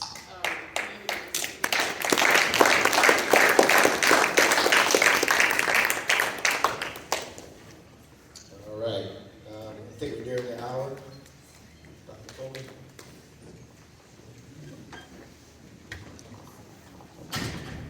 Certainly, you know, we wanted to hear out as many of our families as wanted to speak. We were scheduled to conclude at 8:30, so we thank you for hanging in because we wanted to take the opportunity to really hear from as many parents as possible. I must have heard it 5 times that no one wants my job. and you know, I make a joke out of it for the moment, but it is a very difficult role to be in. Not because we don't care, but because we do. And we want to find solutions that are equitable, that are best for children and supportive of families. And that's what we effort to do daily. You know, we'll continue these engagements. I think the question came up around what happens next. What happens next is we need to debrief as a team based on the feedback that we've heard. We have our academic partners here. We have our Department of Academics, our area office here. And we need to process through the information that's been shared. We have tried our best to be as transparent as we can around the resources that are available, around the limitations that those resources represent, and in some cases, around the current swing spaces that we have available, and that we are attempting to pivot to provide a win-win-win solution for the community. I hear very clearly that, you know, having your own space that is new and representative of the work that's being done is the ideal. I also have to say that, you know, I think Mr. Matlock said it, but I need to say it again, just to kind of level set around this. We have over 200 schools and facilities. Over 50% of them are over 40 years old. And we don't have the funding to address all of them. So we have a plan that's based on the assessments in our educational facilities master plan. I heard that someone has looked it up. It's a 6-year CIP plan that gets updated each year, but it flows 6 years at a time to try to address that significant backlog in our portfolio. So that's our commitment, and we reassess as we go through the structural assessments, of which one is being scheduled to happen over the next 2 years. And that will include all of our schools. So with that being said, I want to thank each of you for being here.